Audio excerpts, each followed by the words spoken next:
that's good to know, Yep. especially snow. Yep. And then as long as you're up there, and Jason, you're here too, the thing about snow removal too, because I had 2 calls on this, if your sidewalk backs the street curb, Do not have to, you do not have to clean that sidewalk. Do not. So if your sidewalk is up against the street, you are not required to clear that snow. That is correct. Just to make that clear.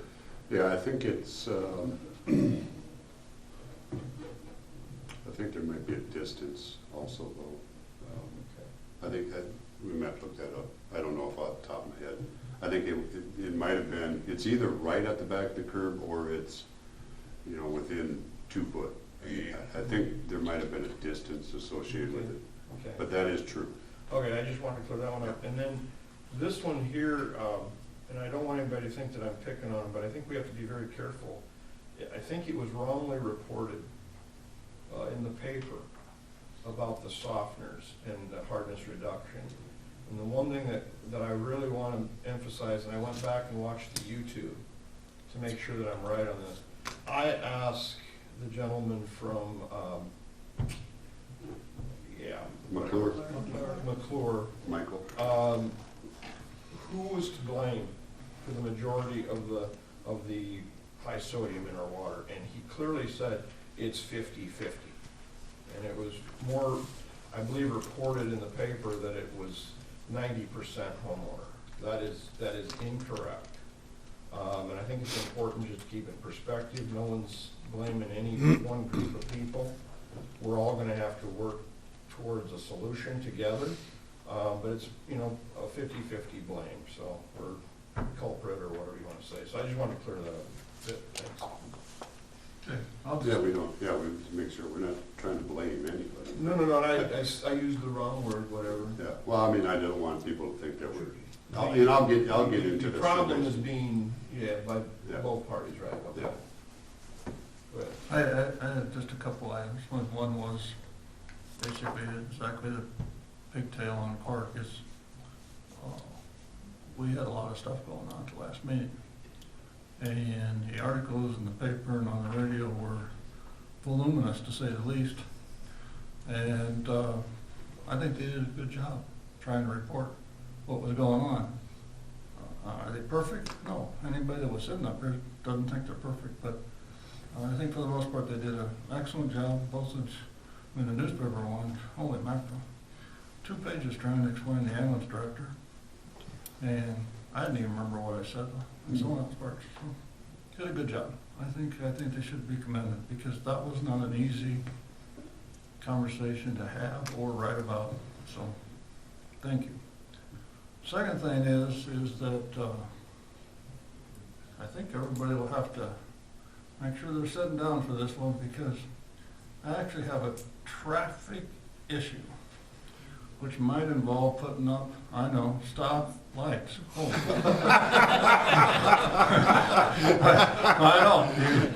Like I said, you might want to go back and call your maker before you report on this. But I've driven it a few times. I actually had a couple people come to me in the last couple of weeks. 18th and 75 is clearly becoming accident prone, if it wasn't before. If I'm going down 75 going towards Sioux City and I got to turn on 18th Street left, I'm looking, slowing, going, blinker on for half a mile before I get there and still trying to make sure somebody doesn't hit me on the tail end. And if I'm coming out on 18th and I want to get to 75, if I want to turn right and go north, shoot, I just go because everybody else goes. But if I want to turn left off of 18th and go south on 75, good luck. And we have trucks in this town, if anybody hasn't noticed. We have a whole bunch of trucks. And we don't want those trucks going down to 12th just to try to get on. And we seem to have a lot of new drivers trying to come out on 18th, some which tend to park on the railroad. I know, not possible. Then we got stop signs there, then we got this, then we got that. And especially at this time of year, we got a lot more activity out there because we're building ice cream. We're building cones right now. And we want them to keep building ice cream and cones right now. So I'm asking if we just do some, I hate to say a traffic study, but I think that's the only way to do it. Maybe ask about it. I believe that actually signalized lights with turn lanes, turn lights, yeah, it might cost, I don't know, $200,000 or something like that. But, you know, if we lose a couple lives out there, which we will lose over the next year at that intersection, how much is that worth? So, that intersection is the one that I will say I do my best to avoid going down. I also don't want to turn coming south on 75 and turn to Plymouth, so I turn at Jim's Burger with everybody else, just to avoid the left-hand turn off of 75. So I think there's 2 or 3 places in town where folks are avoiding the inevitable crash, boom, bang, and it's probably not good for us. Talked to Clark before the meeting, he said move the trucks down to 24th. I think that's a good solution, but I think with so many new drivers coming in and out of this town all the time, I think some of those trucks are going back to 12th Street, which is making that thing even more of a mess with trucks. So I don't have an answer for it, besides signalizing. But I think that, I don't know, between the guys in the back room, between fire, PD, and administrative, we've got to figure out how to do a study to figure out if that makes any sense or not. So, that's my 2 items. Probably a good item to take before public safety and to start there and Yeah. get opinions and move forward. I know that intersection late yesterday afternoon was a little scary because with 12th Street being closed, and a train Yes. going through, that all ways was backed up. So it made it a little scary coming off of 75, going up over the tracks, and then you've got cars lined up in all directions, not knowing And who's gonna go next. And on Friday, when it was snowing, the vehicles were coming off of 18th and just going right on to 75 because they couldn't stop. We had to build it up that way, we had to put the arms in that way, we had to do all those things according to the railroad. I sat here, and yes, we had to do all those things. We sat there and did line of sight, we sat there and already have lowered the speed limit once. We also know that basically at 4 Brothers is when the people just take off and go foot to the floor until they get onto the bypass. That's just what happens. That's not saying it's right or wrong. I'm just saying that's where we have issues. We can have a crash at 20 miles an hour, we can have a crash at 50 miles an hour. We all know which one's gonna cause more damage. We had a lady that basically within a couple feet didn't lose her life that day. And a bunch of people saw it. So that's what I know. Anybody comment if I got something wrong on that? Anybody back there? You guys got any? The accidents have gone down there considerably since we've lowered the speed limit. However, we haven't fixed the issue. So I agree with you. If we use the jaws of life in town, I can guarantee you 90% of the time it's at that intersection, including the gal you're talking about from the other day, and it was about 18 inches, and it probably would have taken her life. You're exactly right on that. And I'm not saying we can fix the world. We sit up here thinking we can because we're trying to. And we are trying to. But I think on something like this, we should at least investigate, at least come up with a plan. Public safety committees, good place to start. At least say, yes, we're gonna do something, no, we're not gonna do something, what are we gonna do? Because at the time, we looked at 5 lanes and had a turn lane and all that kind of stuff, and we couldn't do it because we didn't have enough room with the ditches on both sides and all this kind of stuff. So, I mean, it's not like we haven't looked at this thing, folks, but it's just, I don't know. Well, I do know that pushing the trucks one way or another may help or may not help, because it's not a perfect solution. The problem is one of the problems is Dairy Queen corner, which I believe is 6th Street, Ivy, 12th Street, and 18th. None of those intersections allow, at least comfortably allow, for a semi to get between the highway and the railroad. So you've got that dynamic of half the semi drivers unwilling to even risk it. I'm with them, that's fine. So there's not room for semis on those intersections, so that confuses the equation that much more. Absolutely. That's why I thought maybe they need to be pushed down to either 4th by Taco John or 24th out by Lampert's, and just start denying truck traffic in those. And I'm not saying that's even a good solution, but I do know those 3 intersections I mentioned are extremely risky for trucks to get between the highway and the railroad. So it's a bad equation. It's just something that I think we now need to visit again about. Let's just start visiting. We might do a traffic count, but I think the traffic count doesn't really matter. It's what people in the room and the officers and the fire department and everybody thinks is in the best interest of the city. I think it's now this is where I step out of bounds. It's in a TIF district, so can we use TIF funds to put up a stop light? Come on, I don't know why not? That's the growth in that area. Talk to the big kahuna, talk to Mr. Danos and say Mr. Knapp wants to put a stoplight up there in a TIF district because of the growth we're having in the TIF district. I just think it makes sense, but if you say no, you say no. I'll stop. Ken? Well, if you put a camera, just to add on to, if you put a camera on Plymouth Street and 75, you'd have enough money to pay for the lights down on 18th Street. And I've argued that point time and time again, because that's, if somebody's gonna get killed, they're more apt to on Plymouth than 75 than they are 18th Street.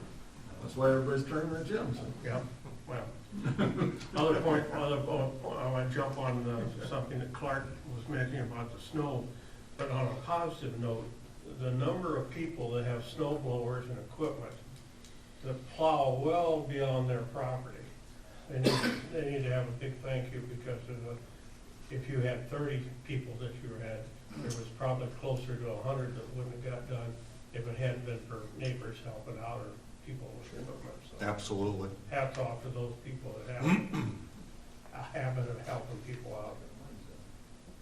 Good point, Ken. You're up. Status of the 12th Street Railroad crossing as of today? Still closed. The whole issue apparently was with the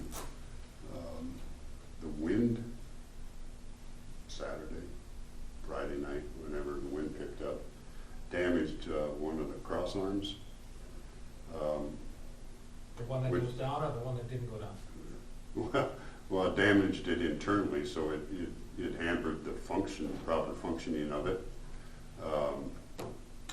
And now they thought it was minor. That's why I still think it was open part of the day on Sunday, because I went across it. I didn't go around a barricade. I went like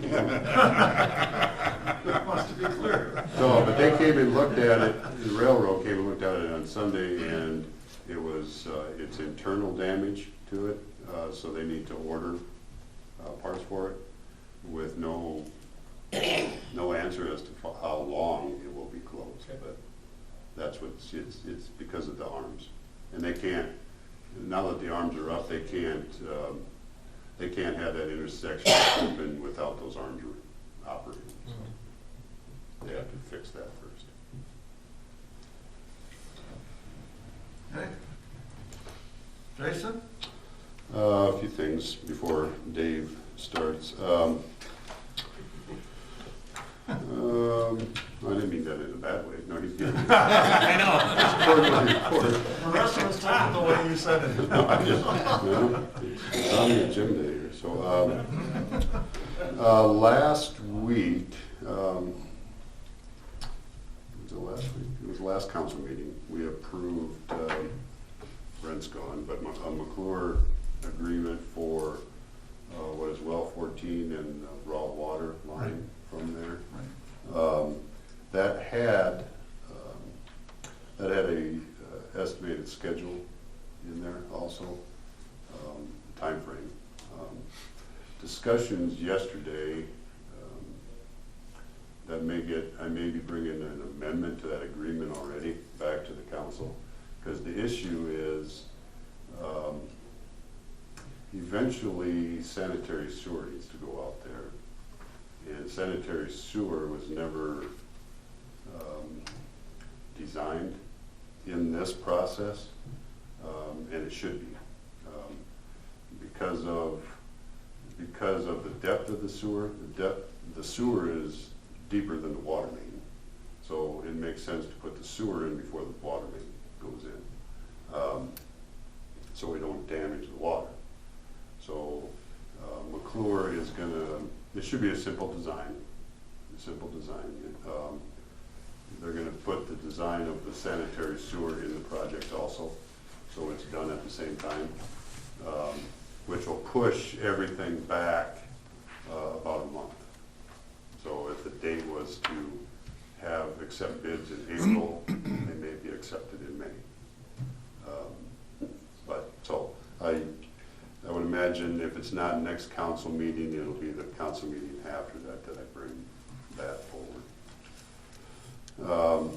And then at 2 o'clock today, in this very room, will be the bid opening for the Community Wellness Center project.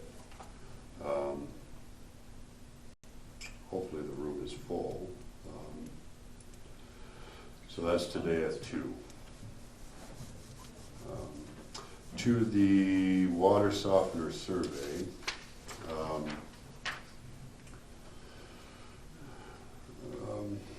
correct, I mean, we're not trying to get anybody in trouble with the survey. We're not looking for some secret information from anybody. It's just as part of our wastewater permit that we recently received in December, the part of that compliance plan, in order for us to correct our chloride issue, part of that solution is the city of Mars would do a survey and find out what kind of levels are we getting. I wrote it down here, just so everybody knows. I think it is on here. If not, we should have put it on here, just to clarify some things with people, but we're going to use the data to estimate the potential chloride load reduction that could be achieved by replacing inefficient time-based softeners with usage-based. So that's all we're trying to find out how many are out there. Is it a possible solution, part of a solution to an issue we're having? So we're not looking for some secret information to get people in trouble. It's one of those steps that is required as we move forward with the whole Yeah, program. it's in the compliance plan, so we have to show the DNR that we did do a survey. Okay? And we are giving away prizes, right? And we are giving yes. Yeah. Except for anybody that's a city employee cannot participate in the prizes. So you can participate by turning your survey in. We want the survey turned in. And then we have a call, scheduled a phone call with the DNR on Friday. I don't know who. We're going to discuss, I think we've talked about it here at council, a gauging system. Clark, you know what I'm talking about, the gauging system that are in the river to determine low flow of the Floyd, the low flow level of the Floyd. Right now it's Alton and James are the two closest ones. The gauge are you talking about? Gauging, Yeah. the gauges that go in the river determine the flow, and then from that data, DNR determines how much stuff we can dump in the Floyd. So you're not talking level of the river, you're just talking the flow of it. Well, they use the level. the We low, have an automatic level gauge on the Floyd Bridge out here now. But It will tell you the depth of the river at the bridge. it's probably, there's two different types of gauges. That's what I'm saying, if you want the flow one, we don't have Yeah, that, we we got- would have the height. Yeah. So we're gonna discuss that with the DNR, because the gauges come with a cost. They also come with a monthly maintenance cost. So we're gonna have to Gauge just, is cheap, it's the monthly charge. yeah, the monthly charge is just as much as the gauge, so. We're just supposed to pray for them on Friday? I know that's a conversation you don't want to leave So we're gonna have a full conversation with the DNR to just get better clarification on what we're trying to achieve. One of the things we're trying to accomplish is to know the quantity and quality of the water as it hits that point before we put anything in. Yeah, we're trying to get the numbers that they're using for our wastewater plant as accurate as possible. Is- Ask them if we just can't drop a tin can down in the water from the walk bridge. Yeah. Well, actually, that's exactly right, Kenny, Yeah. and that's what we're trying to determine, the quality of water when it hits this gauge that does not exist yet under the Floyd River, to see, before it hits Lamar's, what's the reading? Because we're getting all the credit for what's in that water from Alton down, we're getting all the credit. And I think it's very inaccurate, unfair, so. I guess my That's point, my I'm goal. trying to ask them if we could do it as a city privately. If we want the information, I don't think the DNR cares one way or the other. That's gonna be part of the conversation, Ken. Yeah, if we could test it, Will they accept our numbers? Yeah. That's the biggest question. If we do it a different way, other than buying a gauge from them and paying them to maintain it, if we do it a different way, will they accept those numbers? Right. Yeah, they probably can't get that simple though, as a tin can. They'd probably put some iron in the water, so you'd have to get a glass jar. All right,